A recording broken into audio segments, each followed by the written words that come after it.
Good morning student. हम पढ़ रहे थे क्लास 12 की एग्रीकल्चर बायो, जिसमें अपना दूसरा लेसन स्टार्ट किया था अपन ने।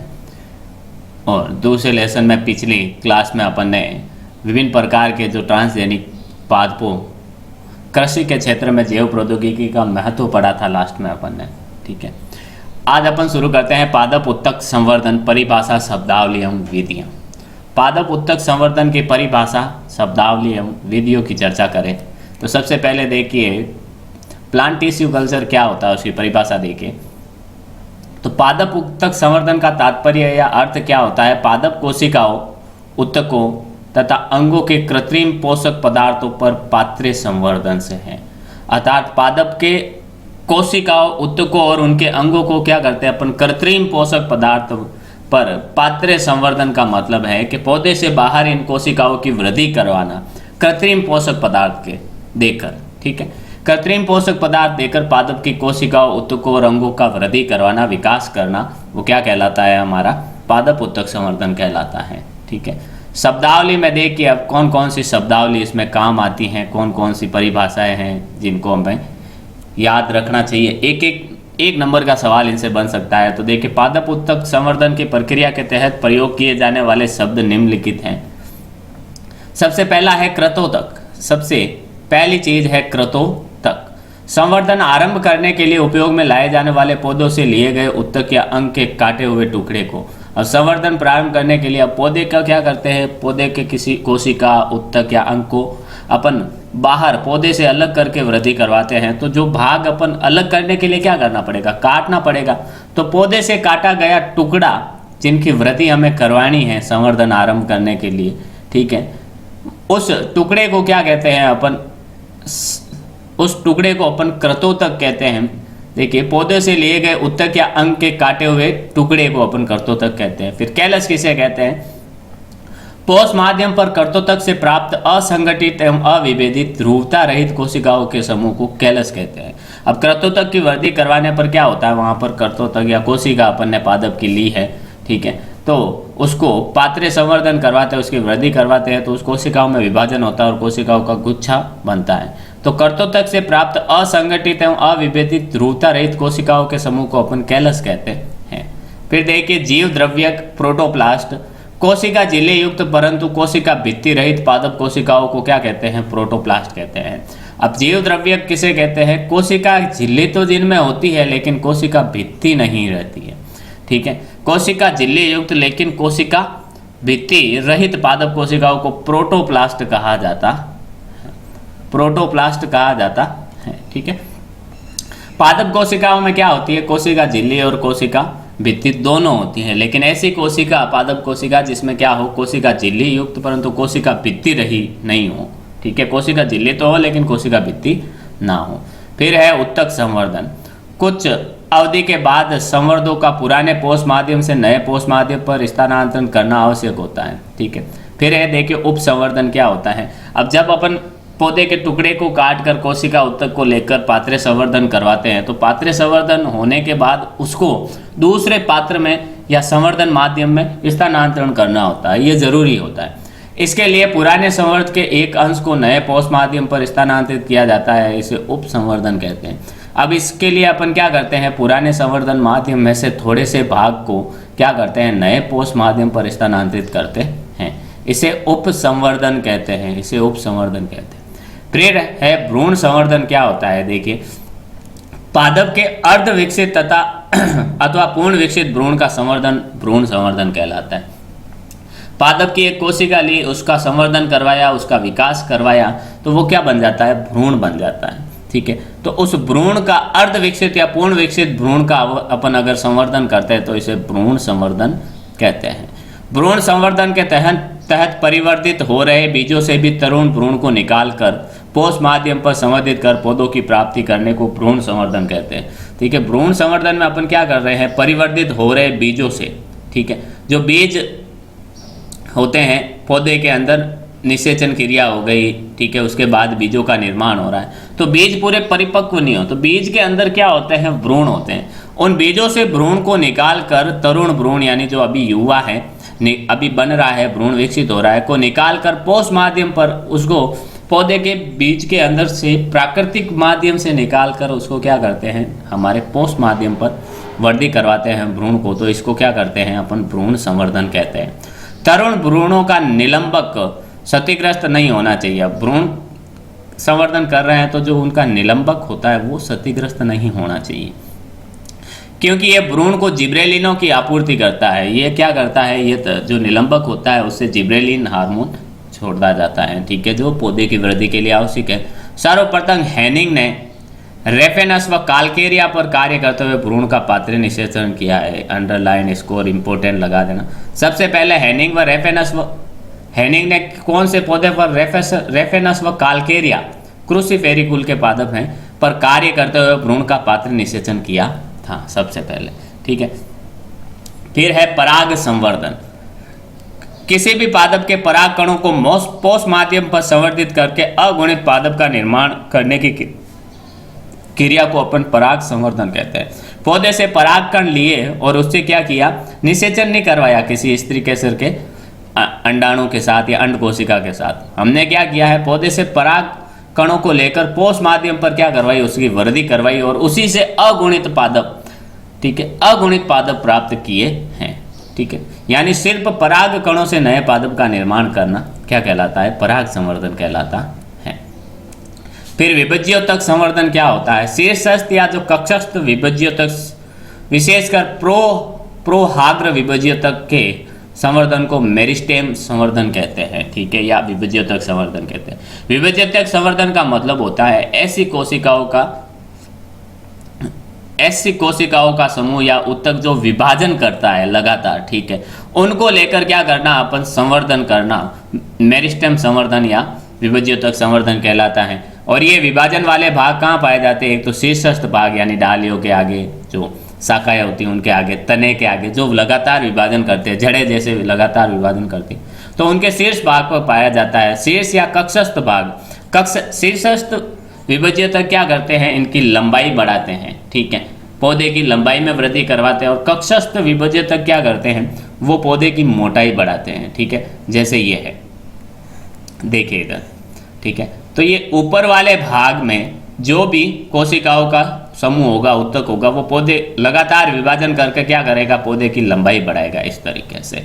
और जो कक्षस्थ होगा वो साइड वाले भागों में पाया जाएगा, ऐसे, ठीक है, ऐसे।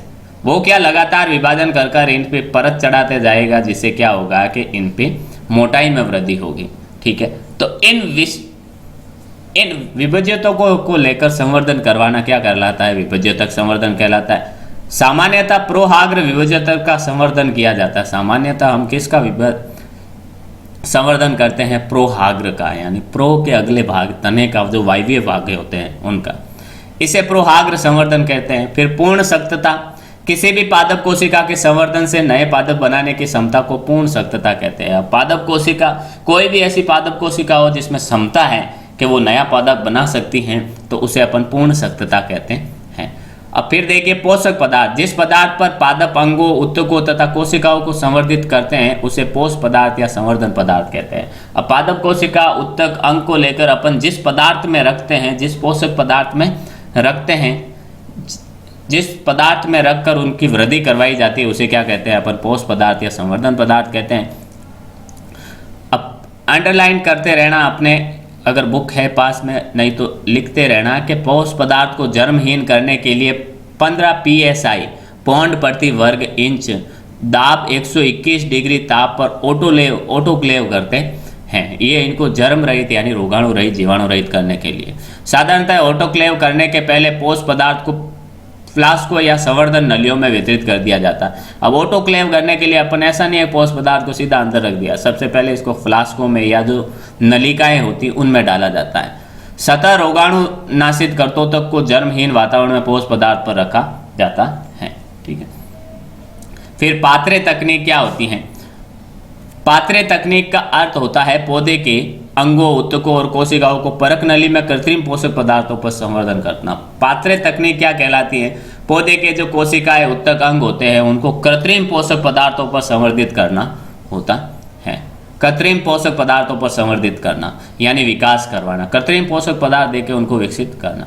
इस तकनीक का विकास सभी पादप कोशिकाओं में पूर्ण सख्तता प्रमाणित करने के लिए किया जाता है। अब ये पता लगाने के लिए इसका प्रयोग करते हैं कि हमने जो भाग लिया है, जो कोशिका ऊतक लिया है, क्या वह एक नया पादप उगा सकता है, एक नया पादप का निर्माण कर सकता है कि हाँ। और नए पादप के निर्माण को क्या कहते हैं अपन, पूर्ण सख्तता कहते हैं। उसमें क्षमता है कि नहीं है, ठीक है। ये पता लगाने के लिए कि हाँ उसमें जो भाग अपन ने लिया है उसमें नए पादप निर्माण की क्षमता है या नहीं है। अब पाथरे तकनीक की समस्याएं क्या क्या आती हैं, तो पाथरे तकनीक की मुख्य दो समस्याएं हैं। एक तो पादप कोशिकाओं, ऊतकों आदि को सूक्ष्म जीवों से मुक्त रखना बड़ी समस्या होती है, क्योंकि अपन पात्र के अंदर करवाते हैं, ठीक है, खुला रहता है, तो वहाँ चारों तरफ से कहीं से भी आकर क्या हो सकता है, उसमें जीवाणु, कीटाणु, रोगाणु लग सकते हैं, ठीक है।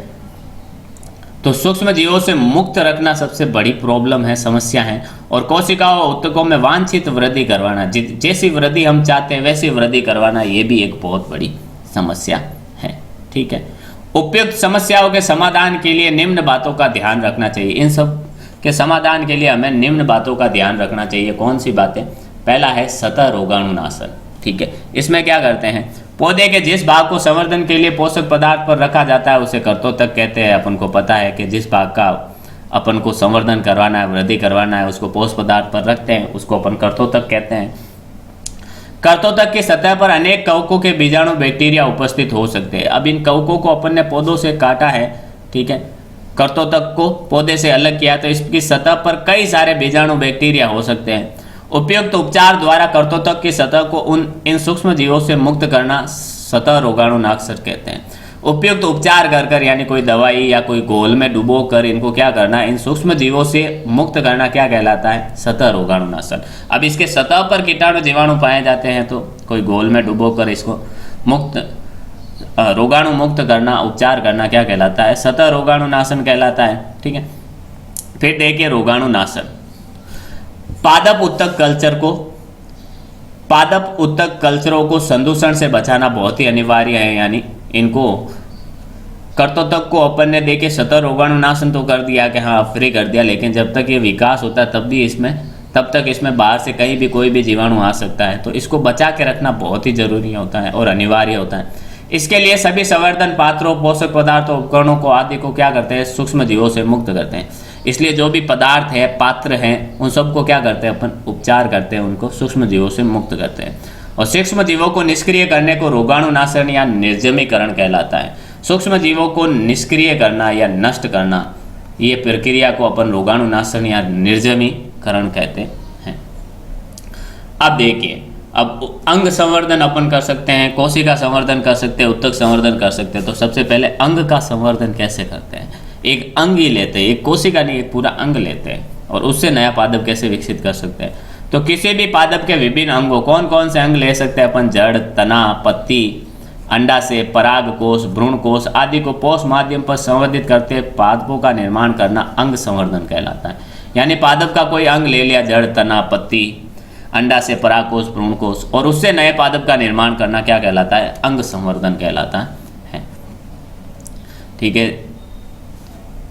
आगे देखिए, फिर है भ्रूण संवर्धन। क्या होता है, हेनिंग ने 1904 में बीज के परिपक्व भ्रूण को पोष पदार्थ पर संवर्धित करके पादप भ्रूण संवर्धन की शुरुआत की और लेबक ने 1925-29 को भ्रूण संवर्धन का वास्तविक उपयोग दर्शाया। सबसे पहले हेनिंग ने 1904 में परिपक्व भ्रूण लिया, यानी एकदम परिपक्व बीज लिया और उसको जमीन में ना बोकर कहाँ पाया, पात्र संवर्धन करके कृत्रिम रूप से पोषक पदार्थ देकर, कृत्रिम रूप से पोषक पदार्थ उसको जो भी चाहिए थे वो देकर उस पोषक पदार्थों के ऊपर रखकर उनकी वृद्धि करवाई। लेकिन इन्होंने सिर्फ प्रयोग किया था, शुरुआत की थी हेनिंग ने, लेकिन सबसे पहले उपयोग करके अच्छे से दर्शाया, बताया किसने था, वो था लेबक ने, ठीक है। किसी पादप के भ्रूण को पात्र संवर्धन हेतु उपयुक्त होने के पश्चात बीज को परिपक्व होने में 10 से 20 दिन लगते हैं। यानी बीज के अंदर जो भ्रूण है उसको अलग कर लिया और उसको फिर पोषक पदार्थ में रख लिया, तो उसमें से 10 से 20 दिन लगते हैं, कम से कम 10 और ज़्यादा से ज़्यादा 20 दिन लगते हैं, ठीक है, कि हाँ उससे नया परिपक्व होने में, पौधा बीज के अंकुरण में, ठीक है। इस अवस्था पर भ्रूण को संवर्धित कर लिया जाए तो इनसे सीधे ही पौधे प्राप्त कर सकते हैं। इस अवस्था पर अपन क्या करते हैं ठीक है, बीज को पौधे से अलग कर लिया जाए तो इनसे अपन क्या कर सकते हैं, इनको सीधे ही पौधे में अपन उगा सकते हैं या प्राप्त कर सकते हैं, कृत्रिम माध्यम पर सीधे पौधा प्राप्त कर सकते हैं। इस प्रकार भ्रूण संवर्धन करके नए पौधे प्राप्त करने में 10 से 20 दिन तक की बचत की जा सकती है। इससे क्या कर सकते हैं अपन, नए पौधे प्राप्त करने में 10 से 20 दिन बचा सकते हैं तथा नई किस्मों के विकास के लिए आवश्यक समय भी घटाया जा सकता है। ठीक है, ये समय भी अपन घटा सकते हैं। भ्रूण संवर्धन के लिए भ्रूण को 2 प्रकार से संवर्धित किया जाता है। 2 प्रकार से भ्रूण को अपन संवर्धित करते हैं यानी पात्र माध्यम में रखते हैं। पहला है बीज से भ्रूण प्राप्त करना। पहली क्रिया तो है अपन बीज से भ्रूण प्राप्त कर लिया और उसका पात्र संवर्धन करवा लिया, या विकसित हो रहे भ्रूण को पादप से प्राप्त करना। अब बीज से पहले अपरिपक्व भ्रूण को अपन प्राप्त कर लिया और एक जो विकसित हो रहा है, अभी विकसित हुआ भी नहीं है पूरा, उसको भी प्राप्त कर। भ्रूण को निकालकर निर्जम परिस्थितियों में संवर्धन माध्यम पर स्थानांतरित करना चाहिए। निर्जम परिस्थितियों में यानी कोई भी ऐसी परिस्थितियां रखनी चाहिए कि वहाँ किसी भी प्रकार का जीवाणु, रोगाणु, कीटाणु, बैक्टीरिया कुछ भी ना हो। ठीक है, तब हमें संवर्धन माध्यम में स्थानांतरित करते हैं। पौधों से लिए हुए अपरिपक्व भ्रूण को जब पोष माध्यम पर संवर्धित करते हैं तो सुषुप्ता अवस्था के साथ साथ भ्रूण विकास की अन्य अवस्थाओं में नहीं जाता है, बल्कि एक पौधे के रूप में विकसित हो जाता है। जब भ्रूण को अपन अपरिपक्व भ्रूण को लेते हैं तो कई पौधों में ऐसा होता है कि जो भ्रूण होता है विकसित होने के बाद थोड़ी देर सुषुप्ता अवस्था में चला जाता है। ठीक है, फिर अनुकूल परिस्थितियां आने पर वो विकसित होता है। तो लेकिन जब अपन भ्रूण संवर्धन करते हैं तो सुषुप्ता अवस्था के साथ साथ भ्रूण के विकास की अन्य अवस्थाओं में नहीं जाता है। ये पौधा जो भ्रूण होता है वो कृत्रिम माध्यम में किसी अन्य अवस्था में नहीं जाता है, बल्कि एक पौधे के रूप में विकसित हो जाता है, डायरेक्ट पौधे के रूप में विकसित हो जाता है। भ्रूण संवर्धन के लिए विभिन्न युक्तियाँ कौन कौन सी काम में लेते हैं अपन। ठीक है, जो क्या क्या काम में लेते हैं अपन भ्रूण संवर्धन के लिए युक्तियाँ, उसकी चर्चा करते हैं अपन। ठीक है, तो देखिए, सर्वप्रथम प्रयोग में आने वाले उपकरण आदि को निर्जमीकृत कर लिया जाता है। सबसे पहले तो जो भी उपयोग में ले रहे हैं, चाकू से काट रहे हैं, सुई से अपन उसको पकड़ रहे हैं, चिमटे से पकड़ रहे हैं, तो इन सब चीज़ों को क्या करना चाहिए, जीवाणु मुक्त कर लेना चाहिए।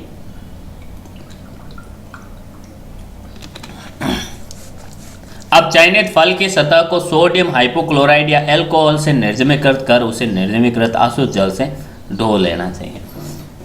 अब बीज कहाँ होता है, फल के अंदर होता है। तो जिस फल से अपन को बीज प्राप्त करना है उसको क्या करना चाहिए, सोडियम हाइपोक्लोराइड। ठीक है, सोडियम हाइपोक्लोराइड या अल्कोहल से क्या कर लेना चाहिए, धो लेना चाहिए, निर्जमीकृत करके यानी जीवाणु मुक्त करके फिर उसे अशुद्ध जल से धो लेना चाहिए। अशुद्ध जल किसे कहते हैं, जिसका पीएच मान कितना हो, 7 हो, ना तो वो अम्लीय हो ना क्षारीय हो, वो क्या हो, वो कैसा हो, उदासीन हो। ठीक है, आगे देखिए। अब फल को काट कर क्या करते हैं, निर्जमीकृत चिमटे की सहायता से बीजांड या बीज को निर्जम पेट्री डिश में रख देते हैं। अब हाथ से पकड़ते नहीं है, बीज हमें आसानी से दिख रहा है तो उसको हाथ से पकड़ते नहीं है। ठीक है, हम चिमटे की सहायता से उस बीज के भ्रूण को क्या करते हैं, अलग कर देते हैं और पेट्री डिश में रख लेते हैं, उसको पेट्री डिश में रख लेते हैं। ठीक है, उसको पेट्री डिश में यानी एक डिश होती है, प्लेट होती है छोटी सी, ठीक है, उसमें रख देते हैं। बीजांड को काट कर उसमें से भ्रूण को विलगित कर लेते हैं। बीजांड को फिर काट लेते हैं और उसमें से भ्रूण को क्या कर लेते हैं, अलग कर लेते हैं और तरुण भ्रूणों को सीधे ही पोष माध्यम पर संवर्धित कर लेते हैं। जो भ्रूण एकदम विकसित हो चुके हैं उनको क्या करते हैं, सीधे के सीधे अपन जो पोष माध्यम होता है उसमें रख देते हैं और उसमें फिर वो वृद्धि करता है। पराग संवर्धन की विधि की चर्चा करें अपन। देखिए, पराग संवर्धन के लिए धतूरा, इनॉक्स या पराग कोषों का पात्र संवर्धन। पराग संवर्धन यानी जो होता है परागकण का संवर्धन, उनसे नए पौधे के विकास के लिए जो धतूरा, इनॉक्स या पराग कोषों का पात्रे संवर्धन 1964 में सबसे पहले शिप्रा गुहा मुखर्जी व सतीश चंद्र माहेश्वरी द्वारा किया गया। भारतीय हैं, ठीक है। तो पराग कोषों का जो पात्रे संवर्धन सबसे पहले 1964 में, कब किया, 1964 में। किसने किया, शिप्रा गुहा मुखर्जी व सतीश चंद्र माहेश्वरी। सतीश चंद्र माहेश्वरी ने किया गया था। और उनके प्रयोगों से पराग कोशों के अंदर अनेक भ्रूण सदृश संरचनाएं उत्पन्न होती हैं। इनके प्रयोगों से क्या होता है, पराग कोशों के अंदर भ्रूण जैसी कई सारी संरचनाएं उत्पन्न हो जाती हैं और इन्हें भ्रूणाभ कहा गया तथा प्रत्येक भ्रूणाभ एक अगुणित पादप में विकसित होता है। यानी पराग कण होते हैं पराग कोशों के अंदर, पूरे पराग कोश को ही अलग करके पादप संवर्धन करते हैं, पात्रे संवर्धन करते हैं, जिससे क्या होता है अनेक भ्रूण जैसी संरचनाएं विकसित हो जाती हैं उसमें, और उसे क्या कहते हैं, उनको अपन भ्रूणाभ कहते हैं। ये क्या करते हैं, ये भ्रूणाभ एक अगुणित, प्रत्येक भ्रूणाभ जो होता है वो एक एक पौधे को, अगुणित पौधे को जन्म देता है या विकसित होता है उनसे। पराग संवर्धन के लिए पराग कोशों से पराग कणों को अलग कर लेते हैं। पराग संवर्धन के लिए क्या करते हैं अपन, पराग कणों को उनसे अलग कर देते हैं, ये ध्यान रखना, ठीक है। पराग कोश से पराग कण निकाल लेते हैं अपन, ठीक है। विलगित पराग कणों के पात्रे संवर्धन से अगुणित पौधों या अगुणित केलस के उत्पादन को पराग संवर्धन कहते हैं। जो विलगित पराग कण होते हैं के पात्रे संवर्धन से अगुणित पौधों या अगुणित केलस के उत्पादन को अपन पराग संवर्धन कहते हैं, ठीक है। अब क्या कहते हैं कि पराग कणों को अपन अलग कर लेते हैं, अलग किए गए पराग कणों से नए पौधे उगाना वो क्या कहलाता है, अगुणित पौधे प्राप्त करना वो हमारा पराग संवर्धन कहलाता है। पराग कणों को पराग कोशों से अलग करने से पहले पराग कोशों को 4 से 7 दिन तक उपयुक्त दशाओं में पूर्ण संवर्धन करते हैं। पराग कणों को पराग कोश से अलग करने के लिए सब ऐसा नहीं है कि पराग कोश प्राप्त किया और डायरेक्ट उसमें से पराग कण निकाल दिए, नहीं, पहले पराग कोश का ही पात्रे संवर्धन करवाते हैं, यानी उसको विकसित होने देते हैं पूरा 4 से 7 दिन तक, ठीक है। फिर संश्लेषित पोष माध्यम पर पराग कणों को सीधे संवर्धन कर लेते हैं। फिर क्या करते हैं अपन, उस विकसित हो रहे पराग कोश को 4 से 7 दिन बाद क्या करते हैं, उसमें से डायरेक्ट पराग कण निकालते हैं और वो सीधे पात्रे संवर्धन में रख देते हैं, ठीक है। ना तो किसी प्रकार के हमें उसके उपचार करने की जरूरत है, ना रोगाणुनाश करने की जरूरत है, कुछ नहीं करना, डायरेक्ट पराग कोश से निकाला और कहाँ रख दिया, अपने पात्रे संवर्धन में। संश्लिष्ट पोष माध्यम के महत्वपूर्ण घटक जी ग्लूटेमिन, एल सीरीन, इनासिटोल होते हैं। यहाँ पर यह अंडरलाइन करना, जो पराग संवर्धन के लिए संश्लेषित पोष माध्यम होता है उसमें क्या क्या होते हैं, उसमें देखिए जी ग्लूटेमिन, एल सीरीन व इनासिटोल होता है। इनमें क्या होता है, इनासिटोल होता है। सोलेनेसी कुल के पादपों में सर्वाधिक अगुणित पौधों की प्राप्ति की जाती है। अगुणित पौधों की सबसे ज़्यादा प्राप्ति सोलेनेसी कुल के पौधों से की जाती है। फिर देखिए कोशिका संवर्धन क्या होता है। पादप कोशिकाओं को पोष माध्यम पर असंगठित केलस या निलंबन संवर्धनों के रूप में संवर्धन करने की जो प्रक्रिया होती है उसको कोशिका संवर्धन कहते हैं। अब क्या करते हैं, पराग कोश नहीं, पराग कण नहीं, कुछ नहीं लेते, अब डायरेक्ट अपन क्या लेते हैं, अब लेते हैं एक डायरेक्ट कोशिका पूरी, ठीक है। एक पादप कोशिका को पोष माध्यम पर असंगठित केलस या निलंबन संवर्धनों के रूप में संवर्धन करने को क्या कहते हैं, कोशिका संवर्धन कहते हैं, ठीक है। कोशिका संवर्धन कहते हैं। आगे देखिए, विभिन्न प्रकार के पदार्थ जैसे द्वितीयक, उपापचयक, एंजाइम उत्पाद, एकल कोशिका प्रोटीन आदि उत्पन्न करने के लिए कोशिका संवर्धन का प्रयोग किया जाता है। कोशिका का विकास करवा के संवर्धन करने का प्रयोग अपन क्यों करते हैं, द्वितीयक उपापचयक बनाने में, एंजाइम उत्पाद बनाने में, एकल कोशिका प्रोटीन बनाने में इसका उपयोग करते हैं। इन संवर्धनों को निलंबन संवर्धन भी कहते हैं। इनको क्या कहते हैं अपन, निलंबन संवर्धन भी। इन संवर्धनों को अपन क्या कहते हैं, निलंबक संवर्धन भी कहते हैं।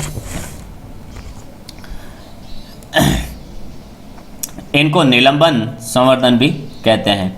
निलंबन संवर्धनों से एकल कोशिकाओं की प्राप्ति के लिए कोशिका समूह को छानकर अलग कर लेते हैं। निलंबन संवर्धन करने के लिए क्या करते हैं अपन, एक एकल कोशिकाओं को प्राप्त करने के लिए कोशिका समूहों को छानकर अलग कर लेते हैं। जो कोशिकाओं का समूह होता है उसको छानकर अलग कर देते हैं। फिर एकल कोशिका को अपकेंद्रण द्वारा प्राप्त करते हैं। कौन सी क्रिया, अपकेंद्रण द्वारा। अपकेंद्रण द्वारा प्राप्त करते हैं अपन।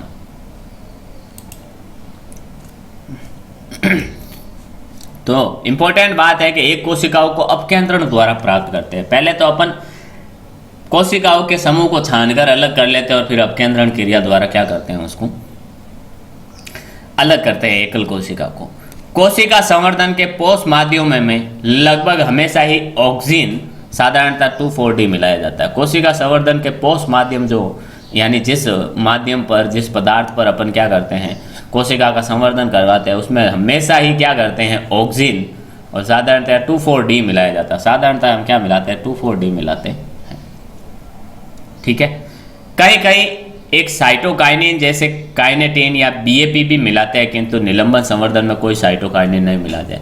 कई कई जगह पर अपन कई जरूरत होती है किसी कोशिकाओं को संवर्धित करने के लिए, तो उसमें साइटोकाइनिन और काइनेटिन या बीएपी बेंजील एमिनोप्यूरिन भी मिलाते हैं, लेकिन निलंबन संवर्धन में कोई साइटोकाइनिन नहीं मिलाते। अपन जब निलंबन संवर्धन करते हैं तब कोई इस प्रकार का साइटोकाइनिन नहीं मिलाते।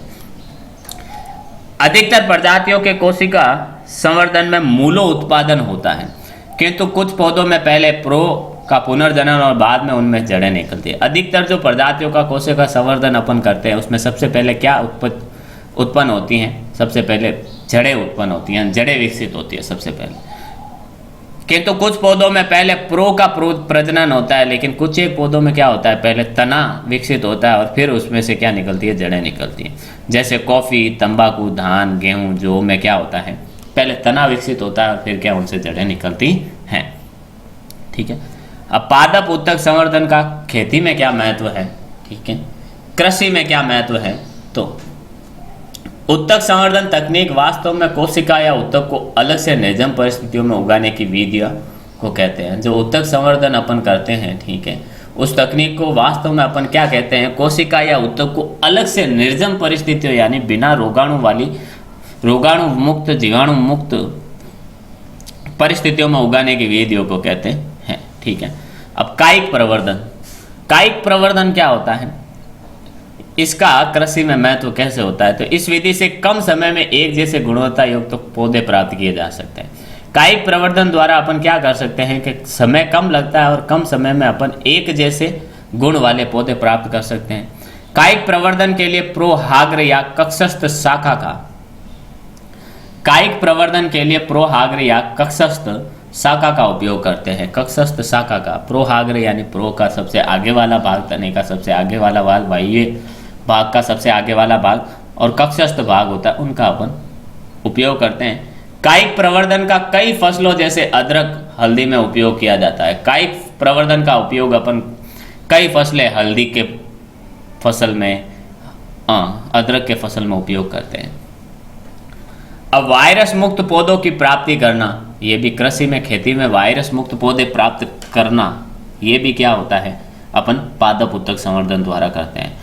प्रोहाग्र मेरिस्टेम कई वायरसों से मुक्त होता है। जो प्रोहाग्र मेरिस्टेम होता है, सबसे आगे वाला भाग होता है, जो अभी नया नया विकसित हो रहा है, ठीक है, उसमें कहाँ से जीवाणु कीटाणु आ जाएंगे, तो वो क्या होता है, कई वायरसों से मुक्त होता है। उसमें ज़्यादातर वायरस सबसे कम होते हैं पौधे के किसी अन्य भाग की तुलना में। तो ऐसी दशा में प्रोहाग्र मेरिस्टेम संवर्धन द्वारा क्लोनियम अन्य फसलों के वायरस मुक्त पौधे प्राप्त किए जा सकते हैं। तो इनका अगर अपन प्रोहाग्र भाग लेते हैं, जो वायरस मुक्त हैं अभी, तो इनसे अपन पादप भी जो प्राप्त होंगे वो वायरस से मुक्त होंगे। तो वायरस से मुक्त पादप अगर अपन को प्राप्त करने हैं तो हमें क्या करना चाहिए, हमें प्रोहाग्र मेरिस्टेम का उपयोग करना चाहिए। और इस वायरस मुक्त पौधों की प्राप्ति के लिए भी अपन क्या करते हैं, पादप उत्तक संवर्धन का खेती में उपयोग करते हैं। फिर देखिए अगुणित पौधे, परागकोश कल्चर, अनिषेचित अंडाशय संवर्धन एवं अंतर प्रजातियों में संकरण द्वारा अगुणित पौधों की बड़े पैमाने पर प्राप्ति की जाती है। अब परागकोश कल्चर करके यानी अगुणित पौधे बिना निषेचन क्रिया के, ठीक है, अपन क्या करते हैं, दोनों युग्मक जो परागकण और अंड कोशिका होती है, ये दोनों अलग अलग युग्मक हैं, इन दोनों की आपस में क्रिया होती है तो निषेचन कहलाता है। अब इन दोनों की क्रिया नहीं करवाते आपस में, सिर्फ परागकण से अगर अपन ने ले लिया, अगुणित पौधा विकसित कर लिया, अंडाणु से, सिर्फ अंडाणु से विकसित कर लिया, तो ये ठीक है। तो परागकोश कल्चर या अनिषेचित अंडाशय संवर्धन अंतर प्रजातियों में संकरण द्वारा अगुणित पौधे बड़े पैमाने पर खेती में प्राप्त किए जा रहे हैं, बहुत अधिक संख्या में, ठीक है। अंतर प्रजातीय संकरण के मुख्य रूप से दो उदाहरण हैं। पहला तो देखिए, अंतर प्रजातीय संकरण, यानी अंतर प्रजातीय संकरण का मतलब होता है दो अलग अलग प्रकार की प्रजातियों के बीच संकरण।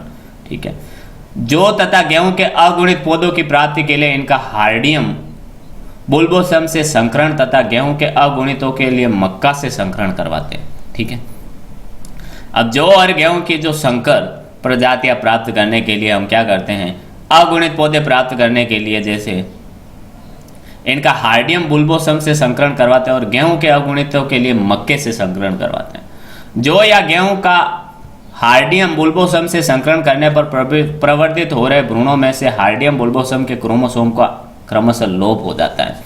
अब अपन ने गेहूं या जौ को हार्डियम बुल्बोसम से संकरण करवाया और उनसे जो भ्रूण विकसित हो रहा है उसमें क्या होता है, हार्डियम बुल्बोसम के क्रोमोसोम या गुणसूत्र तो क्या हो जाते हैं, लोप हो जाते हैं, ज़्यादातर लुप्त हो जाते हैं।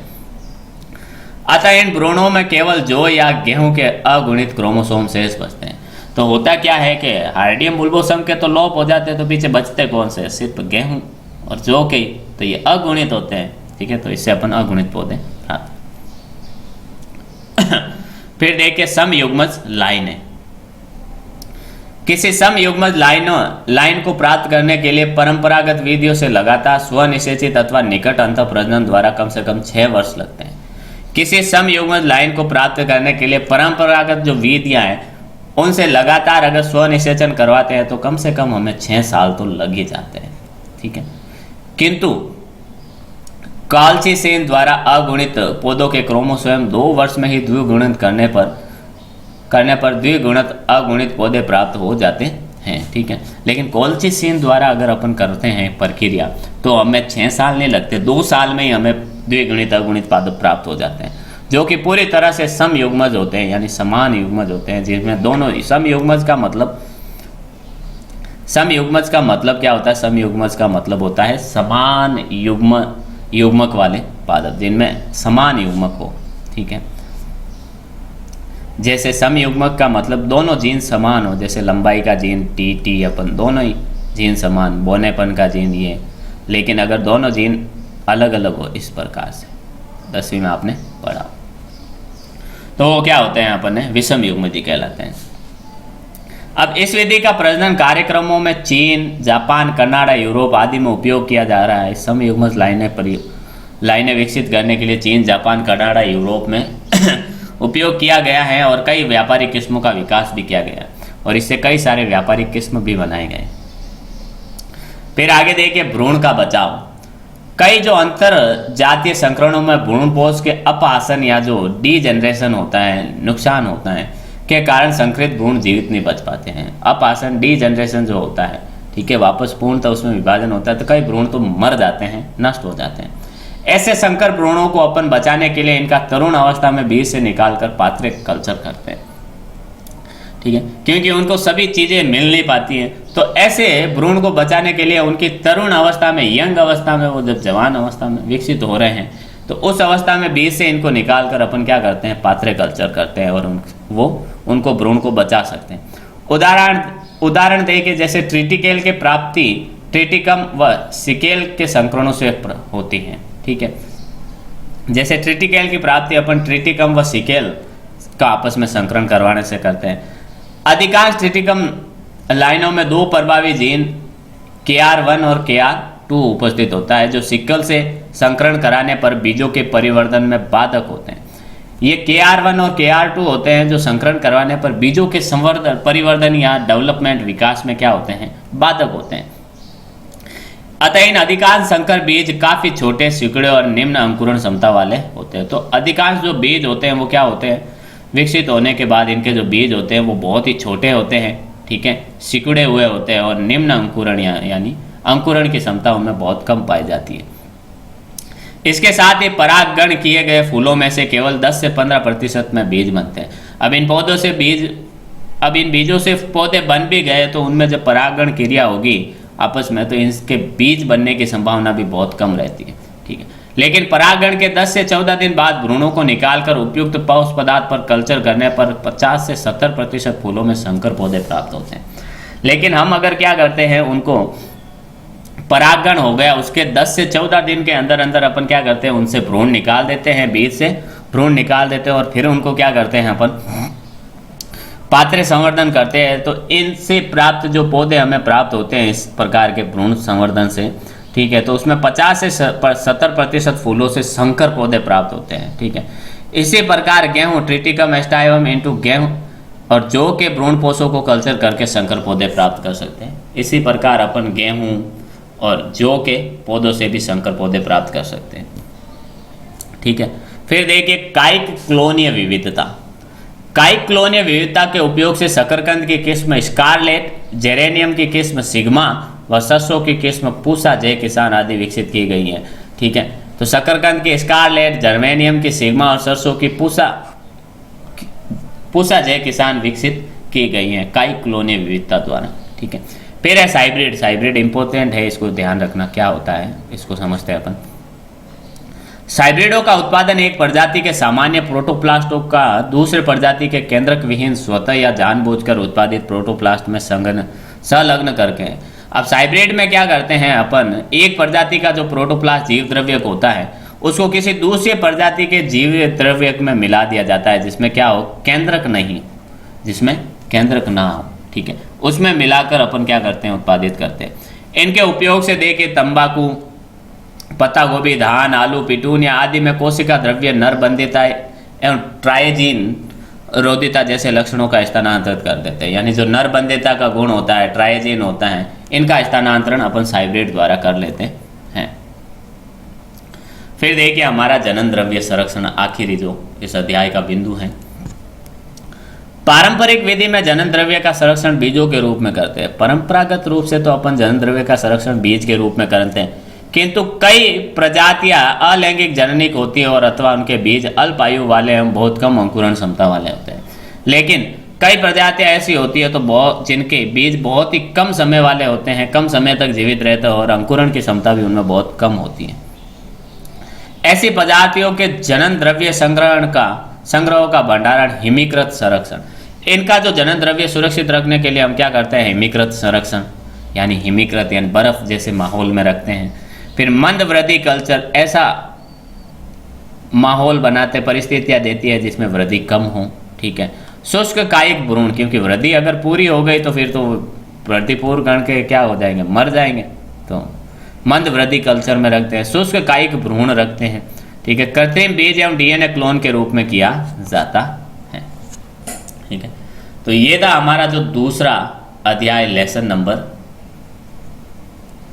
2, वो आज कंप्लीट हुआ है, ठीक है। उम्मीद करता हूँ जो भी अपन ने आज पढ़ा वो आपको समझ में आया होगा। मिलते हैं अपन अगली क्लास में एक नए अध्याय के साथ जिसका नाम है फसलों एवं भंडारण के कीट। बहुत ही इंपॉर्टेंट है, बड़ा क्वेश्चन बनता है इससे, ठीक है, जो अपन आने वाली क्लास में पढ़ेंगे। उम्मीद करता हूँ जो भी पढ़ा अपन ने समझ में आया होगा। मिलते हैं अगली क्लास में, तब तक के लिए all the best, thank you.